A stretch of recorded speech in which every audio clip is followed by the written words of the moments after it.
네, 이사야서는 하나님께서 선지자 이사야를 통해서 주신 예언의 말씀입니다. 그래서 예언서라고 하죠. 하나님의 말씀을 받아서 기록했다는 뜻입니다.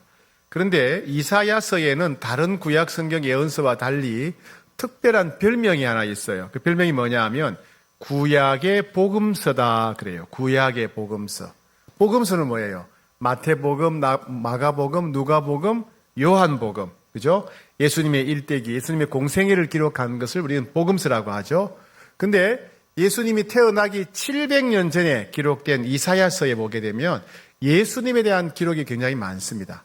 오실 메시아에 대해서 기록되어 있는데 우리는 오늘 이사야를 통해서 오실 메시아, 예수님에 대해서 어떻게 예언되어져 있는지, 또 그 예언이 어떻게 성취되었는지, 앞으로는 어떻게 성취될 것인지 함께 살펴보고자 합니다. 이 이사야서의 배경은, 또 9장의 배경은 기원전 한 730년경에 발생한 사건이라고 볼 수 있겠습니다. 아하스 왕 때 그 무렵에 기록되었다고 보시면 되겠습니다. 우리는 요즘 흔히 감정 상태나 인생을 색깔로 표시하기도 합니다. 파란색으로 표시된 경우에는 신뢰나 평화를 상징할 때 안정감을 주죠. 또 빨간색은 사랑, 열정, 정열을 표현할 때 빨간색을 표현하죠. 초록색은 치유나 또 건강, 생명을 상징합니다. 우리도 의자가 지금 연두색, 초록색 계열이죠. 예, 치유, 건강, 생명을 상징합니다. 하얀색은 평화나 새로운 시작, 예, 노란색은 희망이고요. 분홍색은 언제 사용하죠? 분홍색? 연애 안 해보셨어요? 네, 매력, 사랑을 표현할 때 분홍색을 많이 표현하죠. 검정색은, 흑색은 언제 하죠? 언제 표현하죠? 뭘 표현하죠? 예, 죽음, 고통, 절망, 예, 희망이 없는 절망, 고통, 죽음을 표현할 때 검정색으로 표현합니다.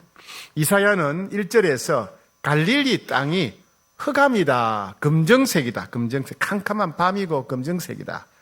그런 땅이다. 왜? 고통과 죽음과 절망의 땅이기 때문에 그렇다는 겁니다. 자, 1절 말씀 같이 읽겠습니다. 1절 시작. 전에 고통받던 자들에게는 흑암이 없으리로다. 옛적에는 여호와께서 스불론 땅과 납달리 땅이 멸시를 당하게 하셨더니, 예, 여기까지 하겠습니다. 여기까지. 네. 이스라엘은 12지파가 있었죠. 12지파가 있었는데 애굽에서 해방됩니다. 노예에서 해방되어서 광야에서 40년 생활하고 그리고 가나안 땅에 들어갑니다. 가나안 땅에 들어가서는 12지파가 제비 뽑기를 통해서 각 지파가 정착될 땅을 정했습니다. 그래서 12지파가 정했는데 그중에 스불론 지파와 납달리 지파는 제일 북쪽에 있는 곳을 차지하게 됩니다. 그곳이 바로 갈릴리 지역입니다. 그 갈릴리 지역이 원래 납달리 지파와 스불론 지파가 살았던 곳입니다. 그런데 이사야가 예언하기를 납달리 지파와 스불론 지파가 살고 있는 갈릴리 지역은 흑암의 땅이다, 어둠의 땅이다, 절망과 고통의 땅, 또 죽음의 땅이다, 이렇게 표현합니다. 왜 스불론 지파, 납달리 지파가 살았던 갈릴리 지역은 왜 죽음의 땅, 슬픔의 땅, 고통의 땅이 되었을까요? 그것은 지리적으로 볼 때 지리적인 위치가 그럴 수밖에 없는 곳이에요. 즉 이스라엘의 제일 북단에 있다 보니까 다른 나라와 국경을 맞대고 있는 국경지대가 갈릴리 지역입니다. 북쪽에 보면 아람이라고 하는 강대국이 있었고 그 다음에 수리아라고 있었고 아수르라고 하는 강대국이 있는데 그 강대국들과 머리를 맞대고 있는 국경지대가 바로 갈릴리 지역이에요. 요즘 러시아와 우크라이나가 전쟁을 하고 있죠. 전 국토가 다 전쟁터가 되었지만은 그 중에 특별히 격전지가 있어요. 싸움이 많이 일어나고 온갖 게 다 파괴되어서 사람이 살 수 없는 지역. 도네츠크라 들어보셨죠? 도네츠크주, 또 자포리자주, 이런 주들이 완전히 폐허가 됐어요. 이 도네츠크주와 자포리자주는 러시아와 붙어 있는 주입니다. 러시아와 국경을 이루고 있는 지역. 그러니까 많이 짓밟히죠. 우리나라도 여러분 중국과 우리나라 사이의 국경은 주로 압록강, 두만강입니다. 물론 역사에 따라서 바뀌기도 했지만은 대체적으로 압록강, 두만강을 보면 됩니다. 그러니까 그 국경지대에 있는 사람들은 늘 짓밟혔어요. 왜? 거란족 때문에, 여진족 때문에, 몽골족 때문에, 만주족 때문에 늘 붙잡힙니다. 늘 짓밟혔어요. 여러분 꽃 중에 오랑캐 꽃이라고 압니까? 그런 거 잘 모르세요? 오랑캐 꽃? 예. 성경에 안 나오니까 괜찮습니다. 네. 오랑캐 꽃, 제비꽃은 아세요? 제비꽃. 예. 봄에, 초봄에, 이른 봄에 보라색 꽃이 납작하게 피죠. 그죠? 봄이 올 때 피는 꽃이. 그 제비꽃이고 우리나라에서 오랑캐 꽃이라 그래요. 왜 아름다운 꽃을 보고 오랑캐 꽃이라고 했을까요? 이제 봄에 압록강과 두망에 얼음이 녹기 시작하면 배를 타고 만주족과 여진족과 몽골족이 쳐들어오는 거예요. 그래서 북쪽에서 오랑캐들이 쳐들어올 때 보니까 이 꽃이 피더라. 그 꽃이 오랑캐 꽃이에요. 슬픈 기억이죠. 예, 국경지대이기 때문에 늘 침략을 받았고 많이 짓밟혔습니다. 마찬가지로 이스라엘 12지파 중에서 스불론 지파와 납달리 지파는 국경에 있는 제일 북쪽에 있는 국경 도시였어요. 국경 지역입니다. 갈릴리 지역은.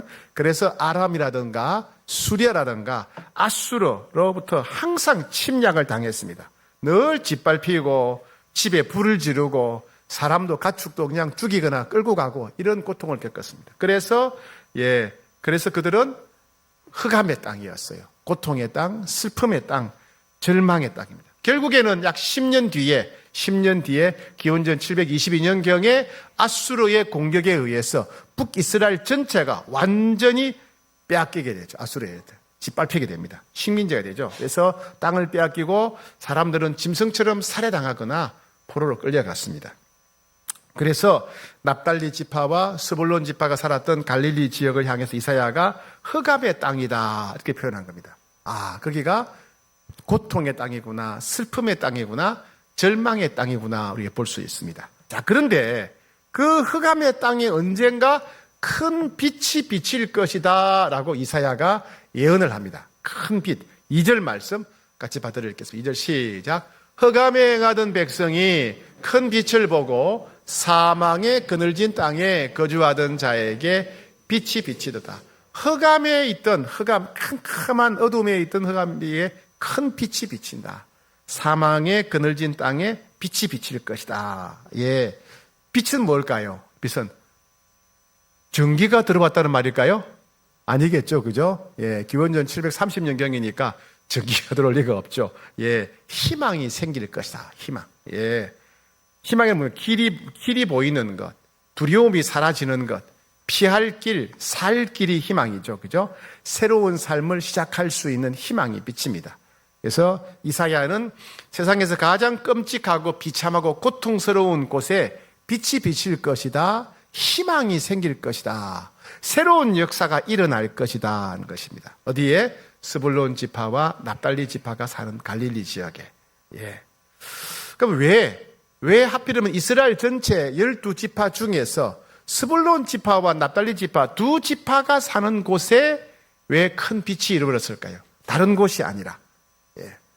이스라엘 백성들은 앞으로 메시아가 올 텐데 하나님이 보내시는 구세주 메시아가 오면 예루살렘 성전에 오실 것이라고 생각했어요. 그래서 지금도 예루살렘 성전에 가면 메시아가 들어올 문이 있어요. 따로 문이 있어요. 메시아가 이쪽으로 올 거다라는 거죠. 예. 그런데 예루살렘 성전이 아니라 이방인들에게 짓밟힌 스불론 땅, 납달리 땅, 저주의 땅에 거기에 큰 빛이 임할 것이다. 거기에 메시아가 오실 것이다. 구세주가 오실 것이다. 라고 이사야가 예언을 한 것입니다.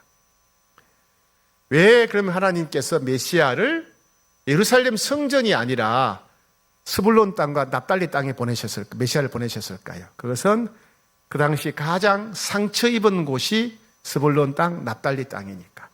그 당시에 가장 고통스러운 사람들이 사는 곳이 스불론 땅과 납달리 땅이니까.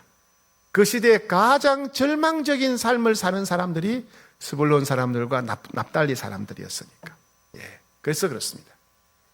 마태복음 4장을 보면 예수님은 제사장들과 서기관들이 가득했던 예루살렘 성전이 아니라 갈릴리에서 회개하라, 하나님 나라가 시작되었다 이렇게 선포하셨어요.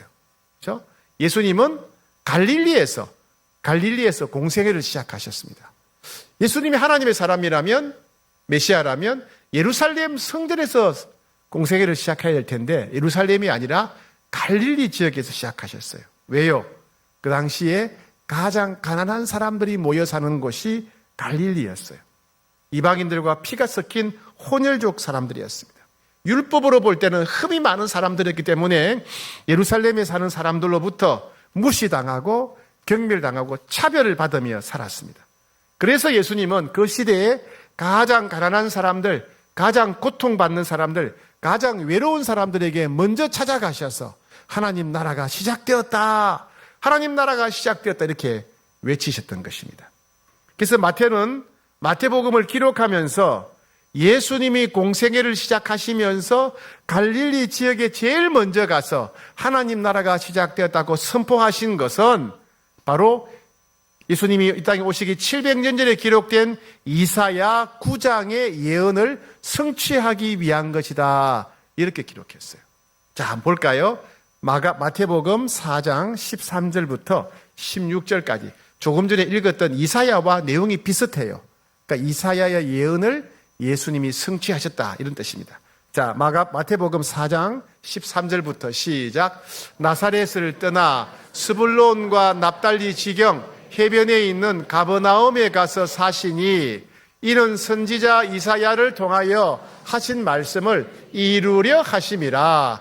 일러서되 스불론 땅과 납달리 땅과 요단강 저편 해변 길과 이방의 갈릴리여, 흑암에 앉은 백성이 큰 빛을 보았고 사망의 땅과 그늘에 앉은 자들에게 빛이 비치었도다 하였느니라.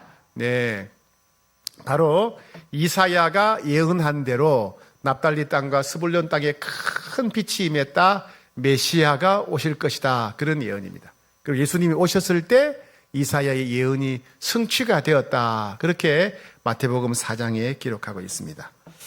자, 그런데 이사야는 또 예언하기를 언젠가 메시아가 오시면 큰 기쁨과 즐거움이 임할 것이다, 메시아가 오면 너무너무 즐거울 것이다, 그렇게 이제 이야기하면서 기쁨을 표현하는데 세 가지 예를 들어요. 세 가지 예.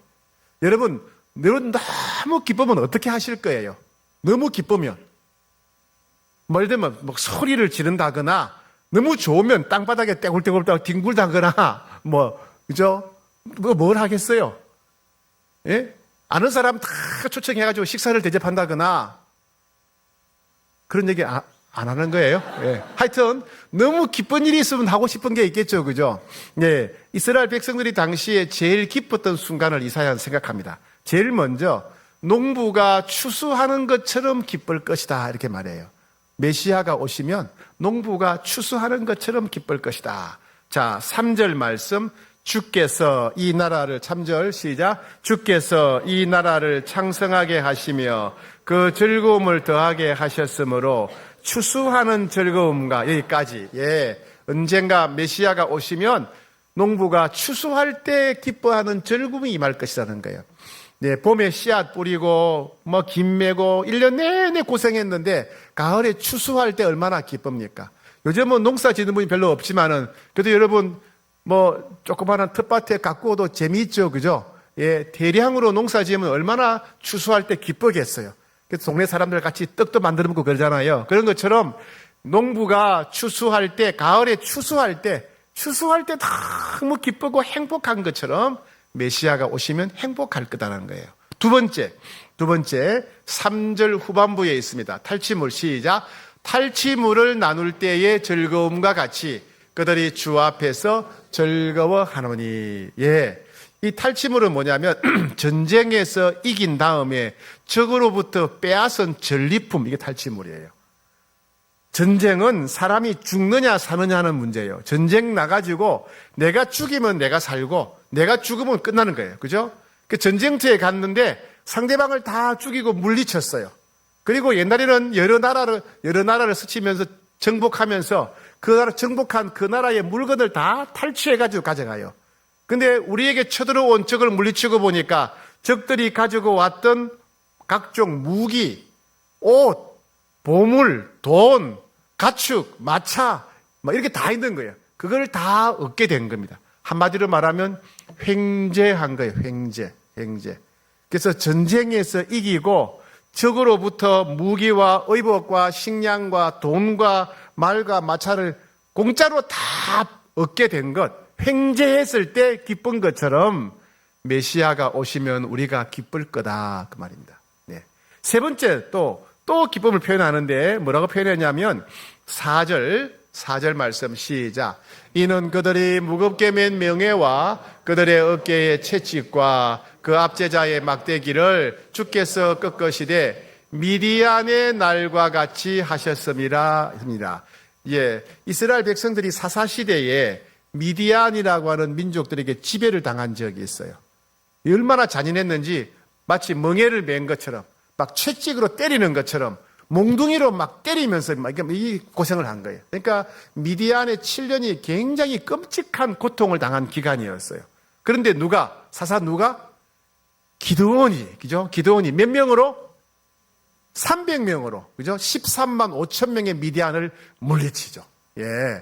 기드온이 13만 5천 명의 미디안 군대를 겨우 300명의 병사로 물리치죠. 그래서 그동안 몽둥이에 맞고 채찍에 맞았던 압제에서 해방이 된 거예요. 그때 얼마나 기뻤을까요? 야, 미디안의 13만 5천 명을 기드온의 300 용사가 물리쳤을 때 이제는 더 이상 몽둥이 맞을 필요 없고 채찍에 맞을 필요가 없다. 미디안의 압제에서 해방될 때 얼마나 기뻤겠습니까? 그렇게 기뻤던 것처럼 메시아가 오시면 기쁨이 임할 것이다. 그런 내용이에요. 그러니까 세 가지죠.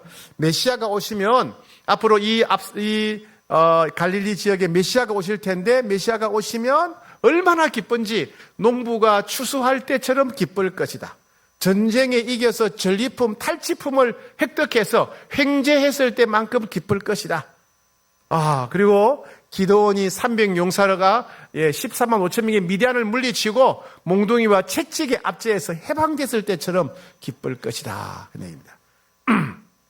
자, 그 다음에 6절부터 7절까지는 그러면 앞으로 오실 메시아 그리스도의 모습은 어떤 모습일까? 이사야는 환상 가운데 환상으로 이제 700년 뒤에 오실, 물론 이사야는 언제 올지 몰랐지만은 700년 뒤에 오실 메시아의 모습을 보고 기록했어요. 기록. 첫 번째 메시아의 신분인데 메시아는 세 가지 신분을 가진 분으로 오실 것이라는 겁니다. 6절 말씀 시작. 이는 한 아기가 우리에게 낳고 한 아들을 우리에게 주신 바 되었는데 그의 어깨에는 정사를 메었고, 여기까지 하겠습니다. 첫 번째, 한 아기더라. 아기. 한 아기로 태어났답니다. 이 아기는 뭐냐면요, 사람으로 태어났다는 얘기입니다. 예수님이 누구 몸에서 태어나셨어요? 마리아의 몸에서, 그죠? 예수님이 마리아의 몸에서 태어났다는 얘기는 예수님이 아기, 즉 사람이라는 얘기예요. 예. 소가 새끼를 낳으면 강아지인가요? 소는 강아지 못 낳아요, 그죠? 소가 새끼를 낳았다면 무조건 그건 망아지, 소예요, 그죠? 개가 새끼를 낳으면 고양이예요? 아니요, 강아지죠. 개가 새끼 낳으면 무조건 개예요, 그죠? 강아지란 말이죠. 그죠? 너무 좀 어려운 얘기 하고 있죠. 예. 마찬가지로 사람이 자녀를 낳으면 사람이에요. 마리아가 사람을 낳으면 사람인 거예요. 마리아가 예수님을 낳았죠. 그래서 예수님은 사람으로 오신 거예요. 한 아기가 낳았다. 이 말은 메시아가 사람으로 태어나실 것이다. 사람으로, 인간으로 찾아오실 것이다. 왜 예수님이 사람이 되셨어요? 왜요? 예수님이 온 인류의 대표 선수가 되셔서 온 인류를 대표해서 십자가 형벌을 받으시기 위해서 완전한 사람으로 찾아오신 거예요. 개가 죽으면 개를 대표하는 거예요. 소가 죽으면 소를 대표하는 거예요. 예. 저런 사람이 죽으면 어떻게 될지 모르겠네요. 예. 저런 사람들 말고요. 예. 그 다음에 첫 번째는 한 아기가 우리에게 나타난 말은 메시아가 사람으로 찾아오시다. 완전한 인간으로 찾아오실 것이다. 두 번째, 한 아들을 우리에게, 이 아들은 뭐예요? 하나님의 아들. 이건 하나님이에요. 메시아가 보니까 첫 번째는 완전한 사람인 동시에 완전한 하나님의 아들이시더라. 완전한 하나님이시더라는 거예요. 예수님은 십자가에 죽으실 때 완전한 하나님으로서, 하나님의 아들로서 죽으셨어요. 왜? 우리 한 사람이 죽으면 내 죄값밖에 감당 못해요. 그런데 온 세상 모든 사람을 만드신 하나님이 죽으시니까 온 세상 모든 사람의 생명값을 대신 지불할 수 있는 거예요.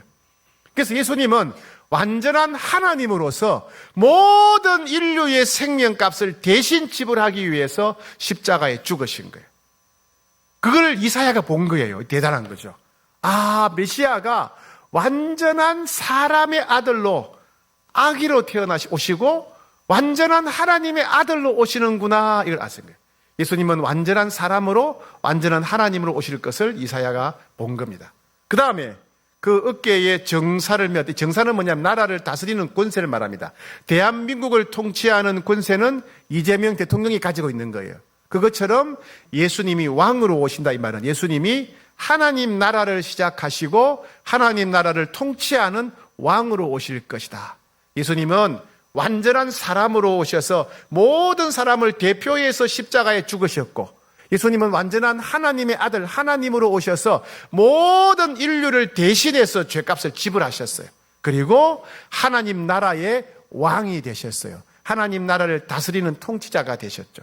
예수님의 신분 세 가지입니다. 그 다음에 예수님의 별명이 네 가지가 있어요. 별명이 네 가지. 어떤 특징인 걸 보여줍니다. 6절 그 이름은 기묘자라. 기묘자는 지혜가 뛰어나다, 영원하다. 모사라, 하나님의 마음과 뜻을 다 알고 행하는 자다. 전능하신 하나님이라. 네, 죄와 사탄과 죽음을 이길 분이시다. 그 다음에 영존하시는 아버지다. 예수님을 향해서 아버지의 마음을 가졌대요. 여러분, 예수님이 돌아온 탕자 이야기했죠, 그죠? 탕자를 맞이하는 그 아버지 마음, 그게 누구 마음이라고요? 예수님의 마음이에요. 예수님 마음. 아버지의 마음을 가진 자다. 탕자를 품는 그 아버지의 마음을 가진 분이 될 것이다. 그 다음에 평강의 왕이 될 것이다. 인간과 인간 사이, 인간과 하나님 사이에 장애물이 없도록 회복시킬 분이다. 그런 겁니다. 즉 메시아는 완전한 지혜를 가지셨고 완전한 능력을 가지셨고 그리고 사랑, 아버지의 마음을 가지셨고 평화를 가져올 뿐이다. 그런 겁니다. 세 번째는요, 메시아가 세울 나라의 특징을 말합니다. 7절. 자, 시작. 그 정사와 평강의 더함이 무궁하며, 자, 그 나라는요, 평강의 나라랍니다. 메시아가 오셔서 다스리는 나라, 하나님 나라의 첫 번째 특징은 평강의 나라. 평강의 나라는 얘기는 뭐예요? 그 나라는 전쟁이 없다는 말이에요. 갈등이 없다는 말입니다. 폭력이 없는 나라. 메시아가 예수님이 시작하실 하나님 나라는 평강의 나라예요. 거기는 전쟁이 없어요. 갈등이 없어요. 싸움이 없어요. 분쟁이 없어요. 폭력이 없는 나라입니다. 그 다음에 7절 끝에 가서 그 나라는 정의와 공의로 보존하실 나라다. 이 정의와 공의는 같은 말인데 쉽게 말해서 그 나라, 하나님 나라는 정의와 공의의 나라다. 어떤 불공평도 없는 나라, 어떤 소외나 차별도 없는 나라다. 여러분, 살아가면서 대한민국에 살다 보면 억울할 때가 있죠. 억울하게 돈을 좀 뺏길 때가 있잖아요. 그런 적 없으세요? 항상 만족하세요? 예. 저는 가만히 보면요, 참 불공평하다 그럴 때가 참 많아요. 우리 대한민국에. 우리나라만 그런 게 아니고 전 세계 모든 나라가 다 그래요. 근데 이 세상은요, 그런 불공평이 있어요. 그래서 억울할 때가 있어요. 그리고 차별 대우를 받을 때가 있단 말이죠. 그런데 하나님 나라는 정의와 공의의 나라이기 때문에 차별받지 않는다. 아무도 억울하지 않을 것이다. 아무도 불공평하다고 눈물 흘리지 않을 것이다. 정의와 공평의 나라가 될 거라는 거예요. 하나님 나라는 평강의 나라가 될 것이고 전쟁과 폭력이 없는 나라가 될 것이고 하나님 나라는 정의와 공의의 나라가 될 것이다. 그런 이제 예언의 말씀이에요. 메시아는 완전한 사람, 완전한 하나님, 그리고 왕으로 오실 것이고 메시아는 기묘자, 모사, 전능하신 하나님, 영존하신 아버지, 평강의 왕으로 오실 것이고 메시아가 통치할 나라는 평강의 나라고 그리고 정의와 공의의 나라다. 그렇게 말했습니다. 자, 그런데 여러분, 이러한 예언이 이루어질까요? 예, 시간이 간다고 저절로 이루어질까요? 사람이 노력한다고 이루어질까? 우리가 아무리 예수님 오세요, 메시아 오세요, 이루어지지 않아. 지금도 이스라엘 백성들은 메시아를 지금 기다리고 있어요. 예. 그러나 그것을 사람이 이루는 게 아니에요. 누가 이룹니까? 자, 7절 말씀 마지막에 7절 마지막, 제일 마지막, 만군의 시작. 만군의 여호와의 열심히 이를 이루시리라. 누가 이루신다고요? 만군의 여호와, 온 세상을 통치하시는 하나님의 열심, 하나님의 열정, 하나님의 마음, 하나님의 순수함이 이 일을 이루실 것이다. 무엇을? 이사야가 9장에서 예언한 메시아에 관한 예언, 하나님 나라에 관한 예언이 이루어질 것이다 말입니다. 누가 방해하더라도, 이 세상 누가 방해하더라도 하나님께서 친히 이 이사야 9장에 있는 예언의 말씀을 이루실 것이다. 아무리 세월이 흘러가도 하나님께서 이 예언의 말씀을 이루실 것이다. 인간이 아무리 부족하고 연약해도 하나님이 친히 이루실 것이다. 그래서 이사야가 예언한 지 700년이 지났을 때 하나님께서는 예수님을 보내주시고 예수님을 통해 이 일을 이루신 겁니다. 네. 즉 하나님 나라는 우리가 하는 것이 아니라 누가 한다? 하나님이 하신다. 하나님. 여러분 가정이 제일 행복한 때는 언제냐? 돈 많을 때가 아니에요. 언제까냐? 여러분 가정에 하나님 나라가 이루어질 때, 예수님이 주인으로 왕으로 통치하는 하나님 나라가 가정이 이루어질 때 가장 행복합니다. 그 일을 누가 이루신다고요? 여호와의 열심히 그 일을 이루신다는 거예요. 우리는 기도하고 사모하고 순종할 뿐이에요. 여러분 직장이 천국 같은 직장이 되려면 그게 하나님 나라가 임해야 돼요. 하나님 나라. 우리가 할 수 있는 건 없어요. 우리는 그냥 순종하고 기도할 뿐이에요. 하나님께서 이 일을 이루십니다. 우리 교회에 하나님 나라가 가득해야 돼요. 사랑방이 천국 하나님 나라가 돼야 돼요. 남선교회 여전도회가 천국 하나님 나라가 돼야 돼요. 우리 당회 재직회 공동의회가 하나님이 다스리시는 하나님 나라가 돼야 돼요. 예. 우리가 그걸 만드는 게 아니고 우리는 뭐예요? 그냥 순종할 뿐이에요. 그럼 누가 이루냐? 하나님께서 친히 이루신다는 겁니다. 자, 오늘 이 말씀을 통해서 우리에게 주시는 하나님의 말씀이 있습니다. 첫 번째, 하나님은 우리 각자의 마음에도 갈릴리가 있다 이렇게 말씀하세요. 갈릴리가 뭐예요? 흑암의 땅이에요. 흑암의 땅, 상처받은 땅, 고통의 땅, 절망의 땅에 사람들마다 다 마음속에 갈릴리가 있어요. 저도 내 안에 갈릴리가 있고 여러분도 여러분 가슴에 갈릴리가 있어요. 실패했던 경험들, 내가 간절히 원했는데 실패했던 경험들, 사람들한테 거절당하고 무시당했던 상처, 또 심각한 죄에 대한 기억, 깨어진 관계, 그 다음에 돈이 없는 가난함, 나로 하여금 낙심하고 절망하게 만드는 질병들, 이런 것들이 다 우리 마음의 갈릴리예요. 갈릴리. 주님은 너의 마음속에 있는 갈릴리를 내 앞에 내려놓아라. 내 앞에 내려놓아라. 내가 네 마음의 갈릴리에 갈 수 있도록 마음을 열어라 말씀하세요. 세상 사람들은요, 마음의 갈릴리를 감추려고 합니까? 드러내려고 합니까? 세상 사람들은 마음의 갈릴리를 감추려고 해요. 병이 있어도 건강한 척, 돈이 없어도 돈이 많은 척, 마음이 슬픈데도 즐거운 척, 맨날 척척척해요. 똑똑한 척, 잘난 척, 부자인 척, 대단한 척. 세상 사람들은 그렇게 살아요. 그러니 그게 치료가 안 돼요. 의사한테 갔으면 여기가 아프다 그러고 내놔야 될 텐데 건강한 척하고 있는데 의사가 어떻게 고치겠습니까? 내적 치유 수양회를 하게 되면 어떤 분들은 막 울고불고 하면서 목사님, 성령님 여기가 힘들어요, 아파요, 다 들어대요. 그런 분들은 치유가 돼요. 그런데 나는 아픈 데 없어요, 상처 없어요. 100년이 가도 그 치유가 안 돼요, 그 사람들은. 그러니까 세상 사람들은 치유가 안 되는 거예요. 왜? 마음을 닫고 있으니까. 그래서 마음을 활짝 여셔야 돼요. 여러분의 마음의 갈릴리에 예수님을 초청하셔야 돼요. 예수님, 제 안에 상처가 있습니다. 예수님, 저는 과거에 실패 때문에 너무 힘들어요. 예수님, 제가 사람들한테 버림받아서 배신당해서 너무 괴로워요. 예수님, 제 안에 오세요. 우리 마음의 갈릴리에 예수님을 초청해야 돼요. 그리고 예수님이 오시면 놀라운 치유와 회복이 일어나고 기쁨이 임해요. 어떤 기쁨? 농부가 추수할 때 기뻐한 것처럼, 전쟁에서 승리하고 탈취물을 얻을 때처럼, 기도원의 용사가 13만 5천 명의 미디안을 물리치고 해방된 것처럼 그때 그 기쁨이 우리에게 임하게 되는 거예요. 사랑하는 여러분, 여러분 안에 있는 갈릴리가 다 있죠? 마음을 여셔야 돼요. 예수님, 제 안에 오세요. 예수님, 제 갈릴리에 오세요. 갈릴리에 예수님을 초청하는 여러분 되기를 축복합니다. 두 번째, 예수님은 갈릴리에 있는 사람들을 찾아가세요. 왜? 그 사람들이 너무 힘든 사람들이, 고통스러운 사람들이니까, 슬퍼하는 사람들이니까. 예수님은 우리가 이제 우리 주변 사람들을 잘 보고 갈릴리 사람들한테 찾아가라고 그러세요. 사람들은 감추고 안 보여주려고 그래요. 근데 우리가 예수님을 의지하게 되면, 예수님의 마음을 품게 되면 사람들 속에 있는 갈릴리가 보여요. 아이고, 저 사람이 버림받아 상처받아서 그렇구나. 아이고, 저 사람이 마음이 아프구나. 다른 사람들의 갈릴리가 눈에 보이는 거예요. 그래서 예수님의 제자니까 예수님과 함께 손잡고 가서 그 사람의 갈릴리를 위로해주고 치유해주는 사람이 되라, 이렇게 말씀합니다. 가만히 보면 우리 주변에 외로운 사람들이 너무너무 많아요. 다 외로워요. 외로워요. 예. 마음이 아픈 사람들이 많죠. 상처 입은 사람들이 많아요. 벌써 청소년 때 상처를 많이 받아서 괴로워하는 사람들이 많아요. 예. 우리 가족 중에도 그런 사람들이 있고, 친척 중에도 그런 사람들이 있고, 직장 동료 중에도 그런 사람들이 있고, 사랑방 식구 중에 그런 사람들이 있는 거예요. 주님은 이제 나와 함께 갈릴리 사람들에게 찾아가자, 우리를 초청하십니다. 주님, 저를 사용해 주십시오. 우리는 기도하고, 가서 우리는 그들을 위해서 예수의 이름으로 축복하고 위로하고 눈물 닦아줘야 돼요. 예. 지난주에 라오스 몽족 세미나를 다녀왔습니다. 저희는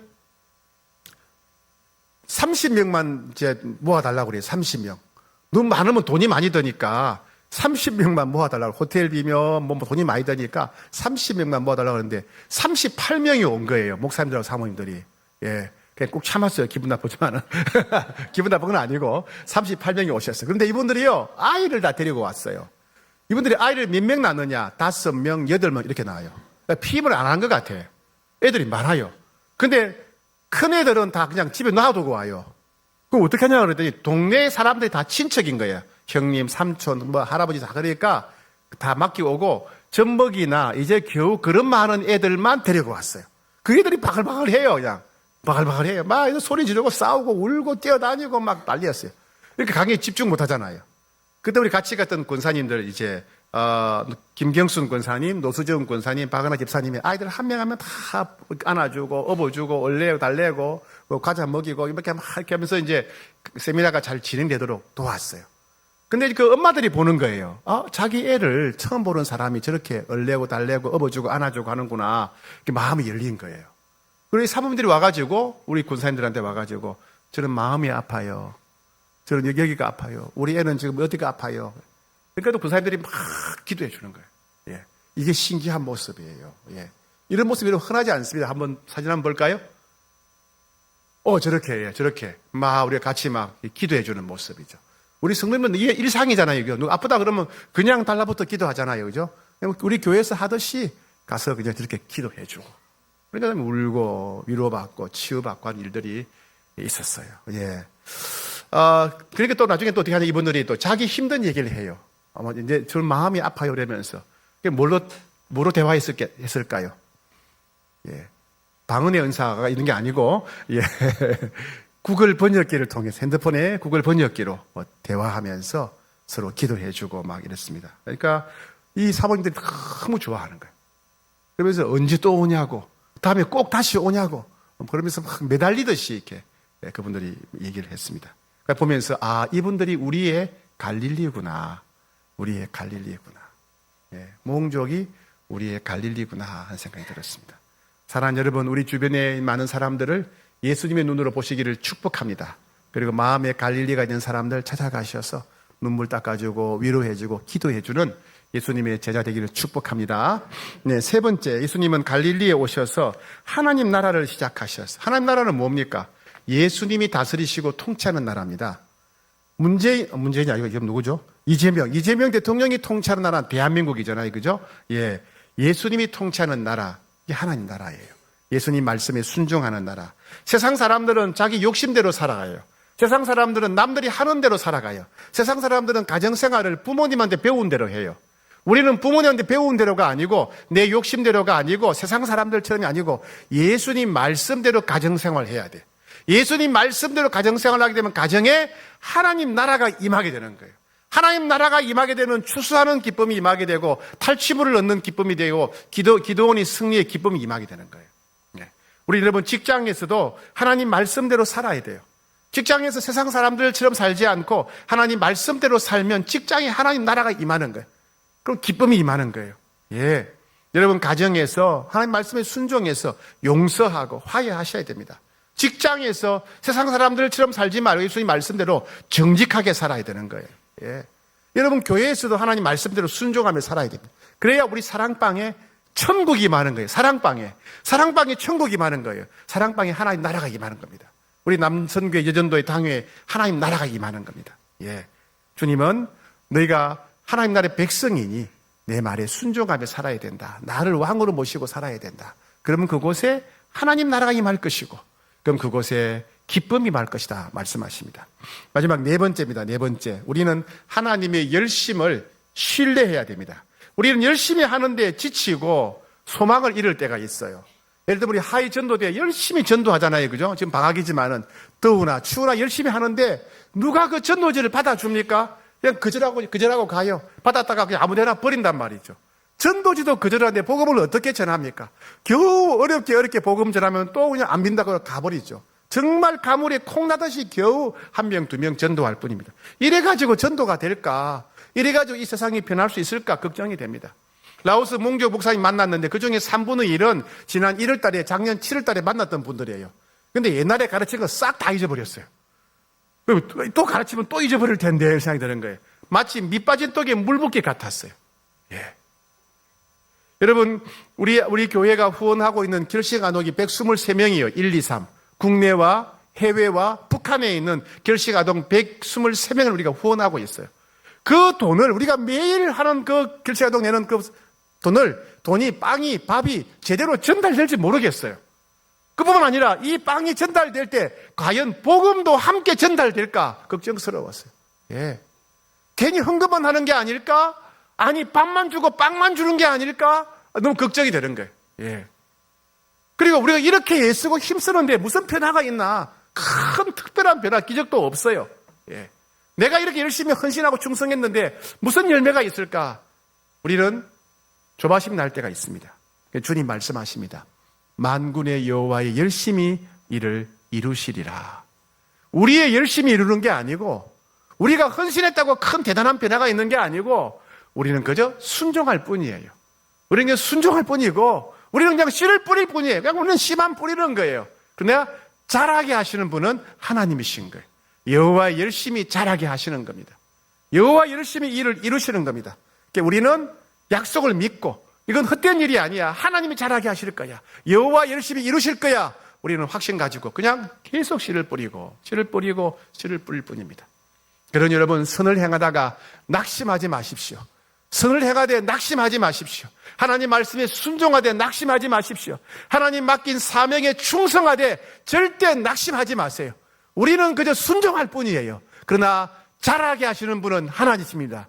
여호와 열심히 일을 이루실 것입니다. 그래서 2000년 전에 예수님이 돌아가셨지만은 지금 우리에게 복음이 전파되고 있고 지금 우리에게 하나님 나라가 이루어지고 있는 겁니다. 여러분 그렇게 낙심하지 말고 순종하는 여러분 되기를 축복합니다. 낙심하지 말고 하나님 맡긴 사명에 끝까지 충성하고 충성하는 여러분 되기를 축복합니다.